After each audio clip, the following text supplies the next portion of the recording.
Hey, this is John Lee Dumas, the founder and host of Entrepreneurs on Fire. And if you're wanting to learn how to embrace change and navigate through disruption as a leader, then listen to the Leadership is Changing podcast with my good friend, Denis Gianoutsos. He's prepared to ignite. Welcome to Leadership is Changing.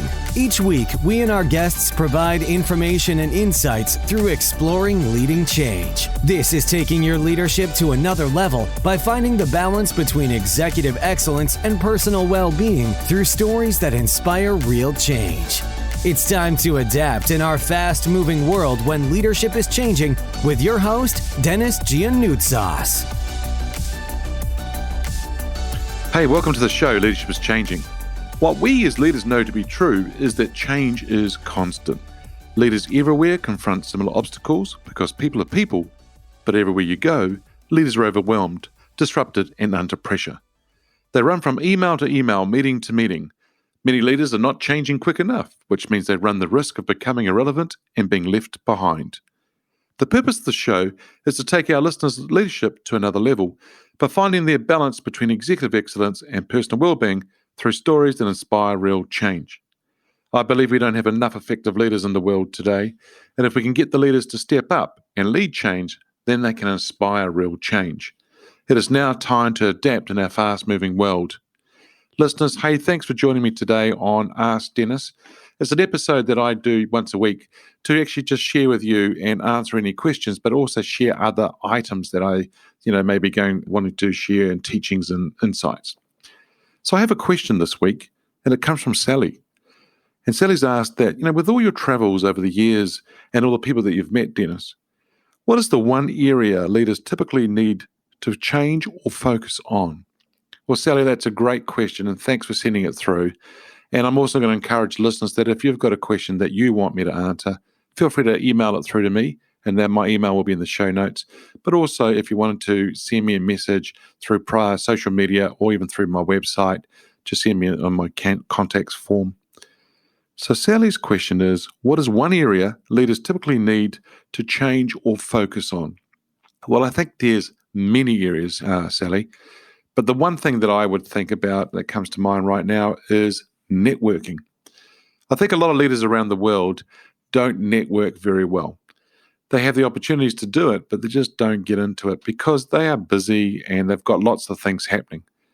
So I think networking is really important because you see, one thing is, as I said, it's not been done very well, but a lot of leaders are in their own bubble. In other words, they are working for the organization they're working for or in the business they're in. And that bubble is their network, but they tend to not network outside of that bubble. What they also don't do is network within the industry. And for a lot of them, they leave the networking until it's too late. And what I mean by too late, so either they're wanting to go for another role within the organization, or there's been a restructure and they are having to leave their current role and organization, or they're starting to think about their next career steps. But into doing that and going into the next career step or finding a role after leaving an organization, a lot of them leave it to the last minute. In other words, they leave it to when they actually need it, and it's too late. Well, when I say it's too late, it means they have to start from ground zero again to start building those relationships. So what I encourage a lot of leaders to do is to go out and actually build that network before they need it. I remember a leader that I worked with who was in Europe, and this guy had a very strong network within the organization. So here he was. He was at the director level. He had his VP, his vice president, his senior vice president, and executive vice president. And he had very strong relationships with those three people. He didn't network with his peers very well. His boss's colleagues or boss's peers, he didn't network with them either.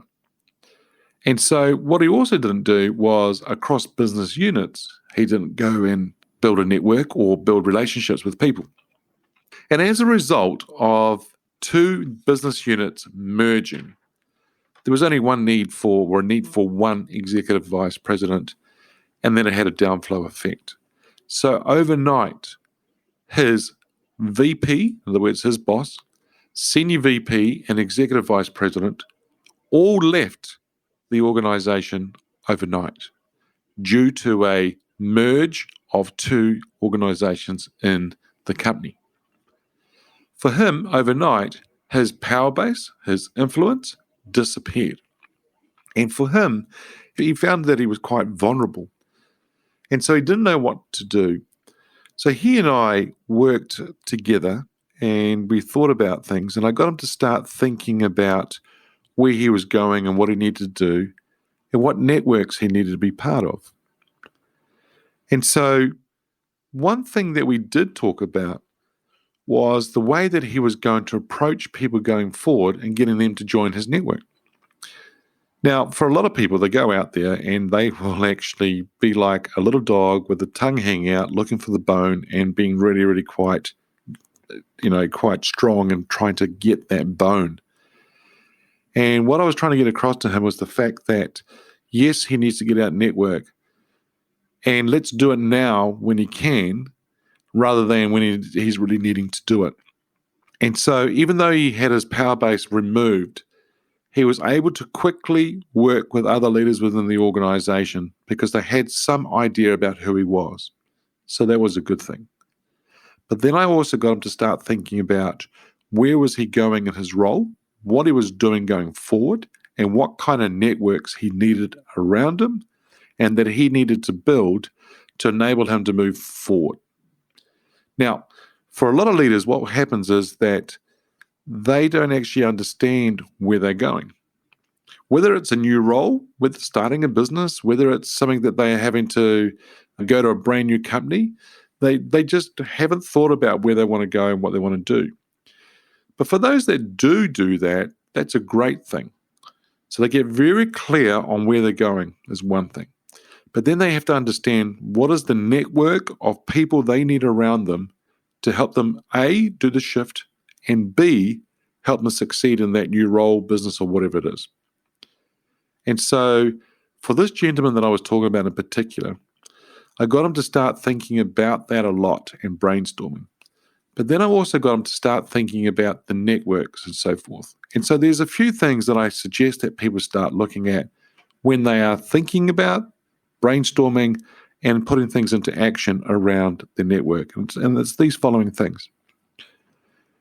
There's both online and offline networks. So what is the difference between the two? Well, nowadays with the virtual world, and in particular where we've gone with the pandemic and so forth and people working from home more, we are needing to build networks virtually. And it can happen a couple of ways or several ways. One is around social media or social platforms, things like LinkedIn.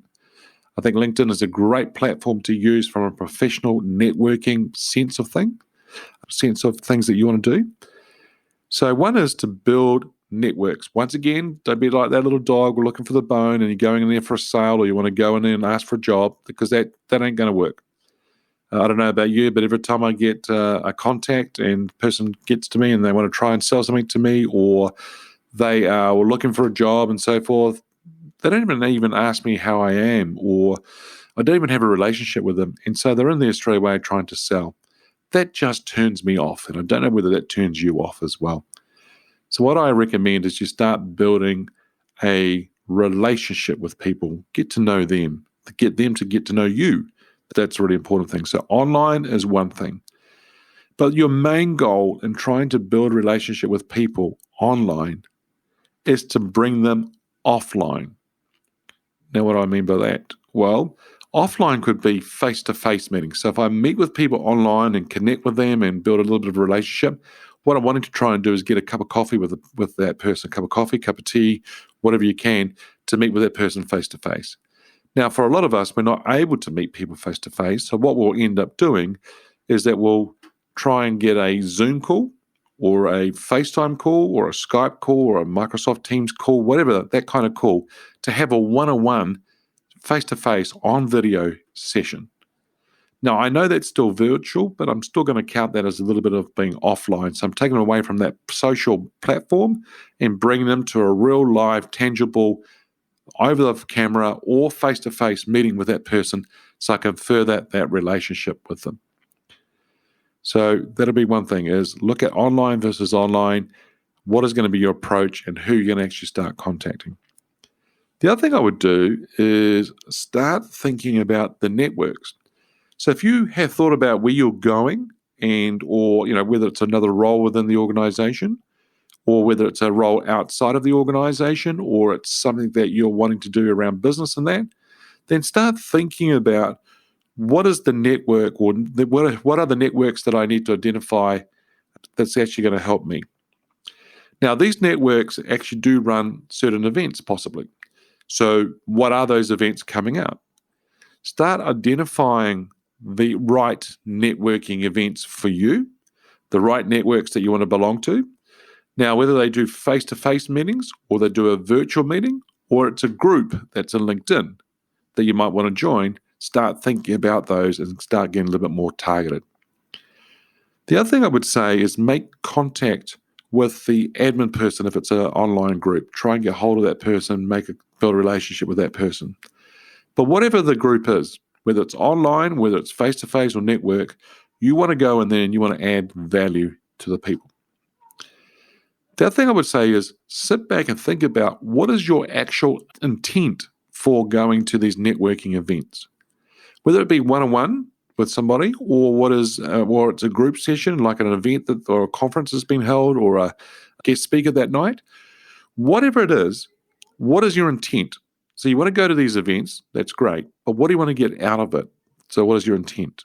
The next thing I would say to you is make contact with people who are going to the event. Sometimes you can find out, like on social media and that, they'll let you know there's an event coming up, but it will also show you who's attending and so forth. Try and look for 2 or 3 people who are key for you, because you don't want to go and try and contact all of them, but is there 2 or 3 people that you want to try and target, meet, and so forth? You may even want to reach out to them beforehand. The other thing, of course, is put things into your calendar, book the sessions, make sure you've got those in your calendar and you're underway with people, and then you can actually turn around and make sure that's planned very well ahead of time. So online versus offline, identify the networks you want to go to. What is your intent? And when you attend those sessions, and what do you want to get out of them? Are you going along for the sausage roll or a glass of wine or a beer or, whatever? Or are you actually going along to get something out of that kind of event? But also give to that event too. Who are the contacts? Who are the people who are attending it? Who do you actually want to target? Who do you want to see? And maybe even reach out to them beforehand. And then also make sure it's in your calendar. Plan the sessions, plan when you're going to go, and make sure you've got them in there for the next 6 months, 12 months, because some of them are actually planning ahead further on out in the year, so then you can actually plan that. Networking is really, really key. And for those leaders that you look around the world, for those leaders either in business or in the corporate world, whatever, who have done very well, they are the people who are constantly growing their network. They are the people who are out there who are reaching out to people all the time, building relationships, looking for new contacts, giving to contacts they already have. If they're in a group within LinkedIn, they're adding value. They might write articles. They might put a whole lot of things in place to add value. Why? Because you want your brand to grow. You want the awareness of your brand. You want people to understand who you are and what you can do and what you have to offer. And if you can do that, that's fantastic, because it's really going to help your online presence grow. So team, I think networking is a really strong area to look at, something that needs to be done well, but needs to be done consistently. And so I would say to you, Sally, in answering your question, networking is one of those powerful things. In summary, consistently build your network and build it with quality people. Add value to the relationship with that person or group or whoever it is, and be smart about it. In other words, be targeted, plan, think through, but strategize and put it in place. It's something that takes work and needs to be worked at for sure. And if you can do that and you can put that in place, then you can see people that you can reach out to, people you can bounce ideas off, people who you know are going to have your back, people who are going to actually help you move forward in the industry and your goals and whatever they are going forward. So networking is a massive thing, and I think get good at it and do it really well, so well that people want to be part of your network and want to be around you. Thank you for joining me on the Ask Dennis episode today. Because what we know as leaders, and we know to be true, is that change is constant. Change is incredibly scary, especially with the unknown and the unfamiliar territory. It's time to adapt in our fast-moving world when leadership is changing. Look out for the episodes as they're published. Download them, subscribe to them, have a listen, write a review, and give us a rating. If there's any feedback that you'd like to give me, or if there's a question you want me to ask my guests, or if there's a question you want to ask me on Ask Dennis episode, feel free to send me an email. dennis@leadingchangepartners.com. Hey listeners, great to have you with me on the call today. Thanks for tuning in. Thank you for listening to this episode of Leadership is Changing with your host, Denis Gianoutsos. Each week, we and our guests provide information and insights through exploring leading change, inspiring executives and leaders to adapt and lead a bigger game in a fast-moving world.